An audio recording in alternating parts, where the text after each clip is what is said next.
Assalamu alaikum wa rahmatullahi wa barakatuh. This is the second in the series, cult series, second video. This one is going to be on Mormonism, the Mormon Church. I'm going to give you the founder and the Book of Mormon and the doctrines, the key doctrines, and you can take it from there. You decide whether this church is a cult or whether it's not. I believe that the church is involved in polytheism, and sure, that's my opinion, but others have different opinions. So we want to give you the founder. Let's start with the founder. The founder was Joseph Smith, and this was around, I guess, 1820 to 30. This is when the church really got going. I think it started in Fayette, New York. And before we get too far into it, I want you to realize that there's two churches, and we call them Mormons, but they call themselves the Church of Latter-day Saints. Now, there's two groups. There's one that's in Salt Lake City, Utah. That's the main body.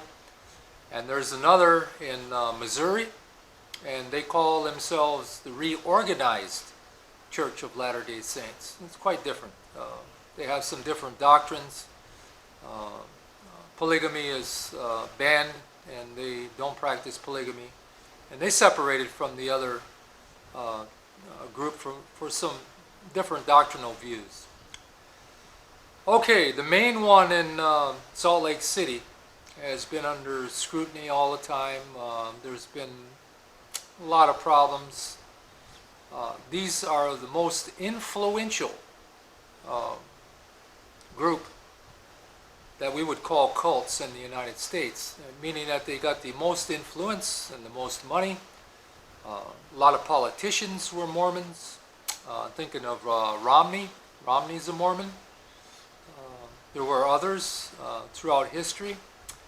They're in key positions of power, and they wield a lot of economic wealth throughout the state of Utah. In fact, Utah just about belongs to them, politically and economically. So understand that there's about 2 million of them, and they're a very powerful group. The church structure is kind of, you're going to recognize it when I start to tell you about it. You have a president, all right, you have 12 apostles, and then you got 70 leaders. These are the Melchizedek priesthood, 70 of them. Sounds kind of familiar, doesn't it? So all members, all male members, 12 and up, belong to the priesthood of Aaron. And it's noteworthy to figure that out. Except if you're black, you can't join the priesthood of Aaron. They say that there's a special, God has a special dispensation for you, and it's only known to Him. So that's where you are there. Now there's another priesthood, and I said it before, the Melchizedek priesthood, and that's the highest priesthood. Now Smith was a farmer, lived in New York, I think in Manchester Village up that way, had a farm, and an angel appeared to him. But before we get into that appearance, I'm going to tell you that he had an appearance of something supernatural when he was 15 years old. Now, he used to study the Bible, and he was very religious, and at 15, 2 lights came to him, bright lights. The greater bright light said to him, "This is my beloved son, listen to him." So he took that to mean that that was Jesus and that was God that came to him at that point in his life. 2 bright lights. Now, nobody's seen these bright lights, only Smith's seen them. There's nothing, just about everything that Smith says, there's nothing to back it up but his own testimony. So, an angel comes to him later in life, about 1820 to 23, and this, to get an idea of where this is at, this is pre-Civil War. Civil War was around the 1840s, somewhere around in there, mid-40s. So this is good ways before the Civil War. And this angel, Moroni, I think I said that right, Moroni, and came to him and appeared to him and said, all other religions are false religions, and I'm going to call you to be a one true prophet and start a new religion. Okay? So basically, to paraphrase, that's what the angel had told him. Of course, if you're going to start another group, saying that the other groups are false is a good way to start, right? So that's what he did. And the angel came to him at that time and told him there's some plates that are buried on your farm. And it was buried by a Mormon, centuries before. And I want you to dig them up. You can dig them up and we'll translate them. And out will come the Book of Mormon. And that's what Smith did. Smith found the golden plates. And I want you to know again, once again, that Smith was the only one that seen the golden plates. No one else laid eyes onto it. And Smith was quite a charismatic individual, really. He was not an ignorant man. He was pretty well learned. Back in those days, the men wore these real high top hats. And Smith would do a lot of divining, looking for buried treasure or things that were lost. And he would use the witching stick. Or he would take his big, tall hat, and he had a little stone, that he'd throw inside his hat, and he called it a peep stone. And he would stick his head in the hat, and where the object was would come to him, okay? Basically, that's the way it worked. He was using a peep stone to divine where things were lost. And he didn't have a lot of success doing this. He didn't find much buried treasure. But maybe he did find a few items that were lost around the farm, but that's what he was doing. And he was not known as being a real credible person. I think he's been known to tell a few tall tales at a time or two. So he wasn't credible. I want you to realize that. So when somebody comes to you, when he says that an angel came to him and told him that he's going to start a new church and he's going to be the one true prophet, right off, we know that that's fake right there to begin with. We have the last prophet, the last and final prophet, Muhammad, peace be upon him. So anyway, he says that he was the last. He says that he was going to be a prophet, a true prophet. All right, now the Book of Mormon. The Book of Mormon is like no other book. It's an ancient history of the United States. It's basically a history of two groups, the Neophytes and the Lamanites, which were break-offs of the Jewish sects that migrated towards America back by the time of the Tower of Babel, and later on in Jerusalem, some more had left. And these groups took up residence here in this country. Now, the Neophytes were the cultured, and they were the intelligent. They had a higher form of technology and agriculture and so forth. And the Lamanites were more or less, hunter-gatherers. And they didn't follow God. The Lamanites didn't follow God, but the Neophytes did. And there was always a warring fraction between the two. They would fight back and forth. And finally the Lamanites completely wiped out the Neophytes. The whole culture, the whole civilization, everything. So this is what's written. This is all in the book. I don't recommend you read the book, but if you do want to amuse yourself with it, be my guest. But anyway, so the Lamanites were the American Indians, believe it or not. Uncultured savages. Uh, what's funny about that is if you look at the DNA of an American Indian and the DNA of a Jew, because remember they came from Babylonia, from the Tower of Babel, and from Jerusalem. And the DNA is so different, it would be like the difference between a giraffe and a bunny rabbit. There's just no comparison. So this idea he had just doesn't hold water. It's just something that he dreamed up, along with many other things, of course. Okay, so we covered the Lamanites and the Nephites, and we covered the battle. Now let's get to the plates in the book.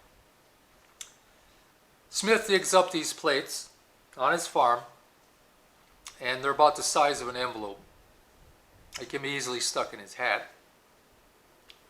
He brings them back to the farm, and he gets some people, I guess some friends, to come to. When he would translate them, he would translate them through a sheet with his head stuck in a hat. He'd put one of these plates in a hat, and he would stick his head in the hat, and he would translate the plate, which they say looked like Egyptian hieroglyphs. He would translate that plate, and the people on the other side of the curtain would write it down, and that's where the Book of Mormon came. It actually came out of Joseph Smith's hat. I don't know. That sounds funny, but that's the history of that. So you get the Book of Mormon out of Joseph Smith's hat, where he translated the plates, and that's not the only funny thing. As we get along a little farther here, you're going to hear some other things. But as we look at him translating these plates over this two and some year period, Angel Moroni is coming to him, I guess, to help him translate. Once the book is done, no one knows what happened to the plates. Smith doesn't know. Well, if he knows, he doesn't say. But the plates miraculously disappear. I don't know if Moroni takes them back and what happens, but it's said that these plates always existed. And that sounds familiar too, doesn't it? The plates always existed, the angel told him. Okay, now, they are called Mormons by most of the Christian world, but they call themselves the Latter-day Saints. And as we look at the two groups, there were two groups, the Missouri group and the Utah group, the ones I said earlier that differed. The greater group is in Utah, and they still practice polygamy, but it's kind of like under the closet somewhere, where it's not out in the open, because it's against the law and you get arrested. Now they do have local laws and they do have ways to protect them in Utah, but if they move out of there, and some have and been arrested for polygamy. Smith himself had 40 wives. Why he would want 40 wives, I have no clue in the world. Most men have enough problems with one wife, and with support and family and so forth. I can imagine, with the barrel of money that he would need to support 40 wives, it would be just incredible. But anyway, he had 40 wives, and he was run out of New York and started westward. Run out for the views he had, and he started westward, and he got to Ohio, Carthage, Ohio, and there he ran into some problems, legal problems. He was arrested for fraudulent dealings in wheat, which was speculation on the stock market in wheat, and he did some other things, and one of his wives, I believe at that point in time, was divorcing him for, I don't know if it was battery or abuse or something or another, but she divorced him and wanted a share of what he had. So I don't know if that's good or bad, but anyway, that's one of the other things that he was charged with. Well, in Carthage, he was martyred. He was killed. I don't don't know the details on the murdering, how they did it, whether they beat him to death, shot him, stabbed him. I don't know what they did, hanged him.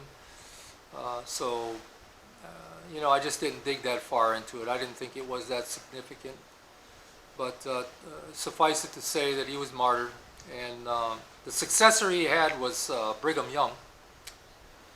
And Brigham Young was a businessman, very intelligent individual. Brigham Young also had many wives. I'm not sure how many he had, but it was on up there, probably over 20. So Brigham Young had some serious teachings that were contrary to anything in Christianity or anything in any of the other religions put together. Okay? I'll just say that much. Yeah, he taught some key doctrines. We'll get into those doctrines in a minute. But you've heard of Brigham Young. You've heard of Brigham Young University. It's quite a notable university in Utah. Quite a prestigious school. The Mormon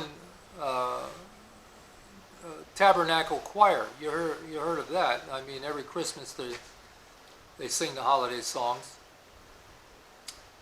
Mormon Tabernacle Choir, big thing on TV. Like I said, it's the most influential group that there is in the United States as far as being considered a cult. There were presidents, there's a lot of senators, and of course politicians, local and state politicians that were Mormons.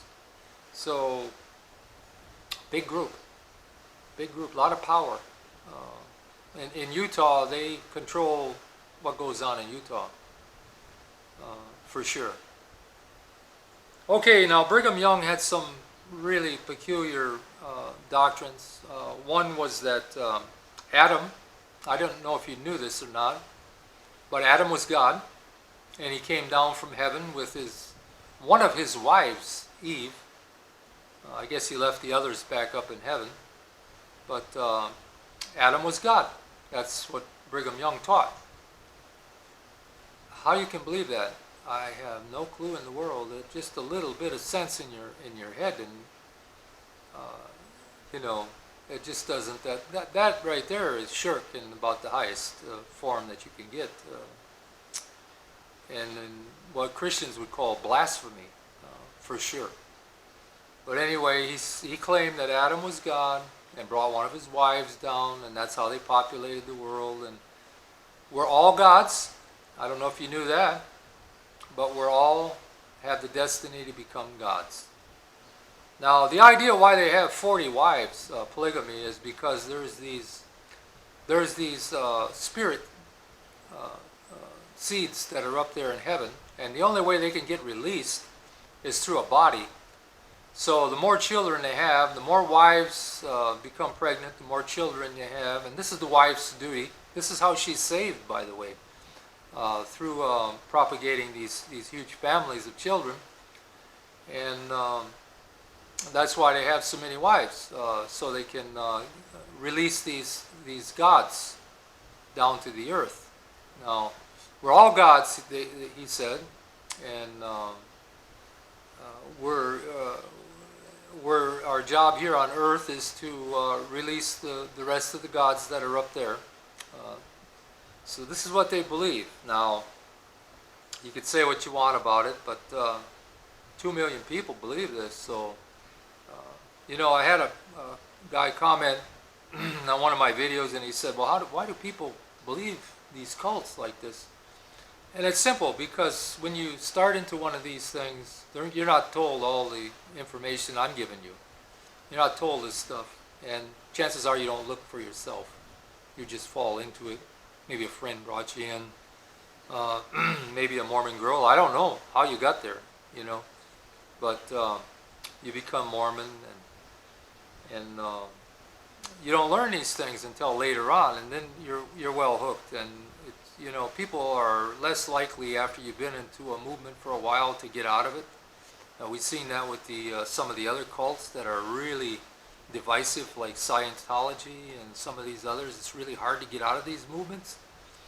And if you did, you would lose all your friends and family and everything else. So people generally don't do that. They generally stay in there. Now, so we talked about Adam was God, and there's a whole lot of gods up there that they need to bring down to earth, and everybody is a god, and it just goes on, and they deny the virgin birth, which Christians don't like. Partly one of the reasons probably they got run out was the polygamy and the views that they had, the doctrinal views that they were teaching were heresies. So that's how they started their plight westward. Now, I don't know if you know it or not. I'm not going to go through a whole lot of these. They just get crazier and crazier, and I'm liable to laugh at any minute here. But anyway, Jesus was a polygamist. I didn't know if you knew that or not. God was a polygamist too. I guess if Jesus is God, in most Christians' eyes, not in Mormon eyes, but Jesus was a polygamist. And Mary, Martha, and Mary Magdalene, they were all his wives. That's revelatory, I think. Most Christians probably would say you're crazy. That's a crazy teaching right there. Well, that's Mormon teaching. I mean, this is what Brigham Young taught. Now, most of the growth of the Mormon church is due primarily because of Brigham Young. Brigham Young was the one that really pushed the church forward, and the church really prospered under his leadership and guidance and grew immensely. So Brigham Young was more responsible for it. I mean, Joseph Smith set the forefront, the doctrine, the background, and the book.